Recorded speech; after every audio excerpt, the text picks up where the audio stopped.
O Dorival sacramenta, não foram testes, já eram ideias treinadas antes do jogo contra o Chile. Vamos então trazer a tela com o provável Brasil para o jogo contra o Peru, e aí eu começo a tabelar com o Drago, também com o Bernardo, sobre essa seleção brasileira. Então aí na tela, Ederson, aí Wanderson substituindo a Danilo, Marquinhos, Gabriel Magalhães e Abner. Aí a dupla que entrou no segundo tempo, né? Gerson e Bruno Guimarães, Rafinha, Rodrigo e Savinho, Igor Jesus lá na frente. Este então o provável Brasil.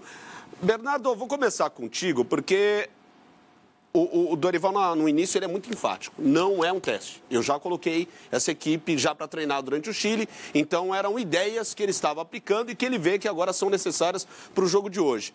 Mas me preocupa a seleção ainda não ter uma ideia sólida, uma ideia fixa no trabalho inicial feito pelo Dorival. Não tem. Ele atira para todo lado, né? E me faz parecer, pelo menos, que haja sentido nessa mudança, principalmente no meio de campo. Sobre a lateral a gente discute mais tarde, que eu vejo um problema aí. Mas no meio de campo, né, as saídas de Paquetá e André fazem sentido, que eles jogaram muito mal no jogo contra o Chile. Então ele tira os dois, coloca aqueles homens que entraram no segundo tempo, não que o Brasil tenha melhorado muito, tá? Mas Bruno Guimarães e Gerson hoje são mais jogadores do que Paquetá e André, né? Você pega o André, por exemplo, joga na Inglaterra, não, beleza, joga no Wolverhampton, né? O João Gomes, inclusive, está lá há mais tempo, tal, era convocado pelo Dorival, era titular, inclusive, da seleção do Dorival, foi titular naqueles 2 jogos contra a Inglaterra e Espanha, contra a Espanha já não foi bem. E aí, jogadores que chegam à seleção, vão chegando à seleção mais recentemente, vão tomando os lugares daqueles que já estavam há mais tempo, né? O Endrick, honestamente, eu não sei o que acontece. Embora o Igor Jesus tenha feito o gol na partida contra o Chile, eu não sei o que acontece. O Endrick, para mim, tinha que ser titular desse time. Começar já entre os 11 do jogo da manhã. Começar jogando. O cara virou titular do Real Madrid com a lesão do Mbappé. Bota para jogar, né? O Endrick já mostrou aqui no futebol brasileiro, principalmente na temporada passada, quando ajuda a dar o título ao Palmeiras, que é um centroavante de seleção brasileira. Agora, se a gente for olhar em retrospecto, a gente já falou sobre isso no programa, o Dorival gosta de centroavantes mais de área, né? Os melhores trabalhos do Dorival tiveram essa figura, né? E acho que até por isso que o Igor ganha uma batalha com o Endrick, que é muito mais móvel na ideia do Ancelotti. É mais jogador do que o Igor. Sem dúvida, sem dúvida. É que aí, quando você trabalha com essa ideia, aí vou colocar também o Drago nessa conversa, é muito interessante esse ponto de vista, né? O Drago, o Dorival, ele tem essa ideia de um 9 mais fixo na seleção, né? E aí o Igor Jesus atende bem a demanda. E querendo ou não, como o Bernardo lembrou bem, entrou metendo gol. Então isso também traz um certo peso no duelo contra o Endrick, mas bola por bola, hoje o Igor Jesus joga mais que o Endrick. Vamos separar as coisas.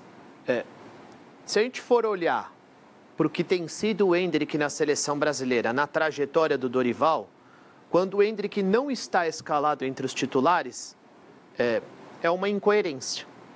Porque ele está lá há muito mais tempo que o Igor Jesus. Concordo. Porém, como ele ainda não tem uma formação considerada titular, ele está achando um time e ele precisa do resultado, eu acho que ele está montando de acordo com as circunstâncias, por isso eu entendo que é uma escalação coerente. Por quê? Vamos lá. Qual é o cenário que o Brasil provavelmente deve encontrar amanhã diante do Peru jogando em casa? Um Peru totalmente recuado. Totalmente recuado, esperando a seleção brasileira. E aí o Brasil vai ser cobrado para ter criatividade. Então o que ele está fazendo? O Berna pode daqui a pouquinho se aprofundar no tema Wanderson, certo? Mas é um lateral ofensivo. O Danilo funciona como um terceiro zagueiro pelo lado direito. É um jogador que, se subir, vai construir por dentro, não vai dar a amplitude ou não vai fazer nenhuma jogada de linha de fundo, nem profundidade, nem amplitude. Ele não vai entregar mais essas coisas. Ele é praticamente um zagueiro pelo lado direito e, por muito tempo, jogou na Juventus como um zagueiro pelo lado esquerdo, tá? Ele vai jogar no meio com 2 jogadores extremamente criativos, Bruno Guimarães e Gerson. Paquetá não vive uma grande fase. Então, dá para apostar no Gerson, desde que o Gerson seja um cara com a mesma personalidade que ele demonstra no Flamengo.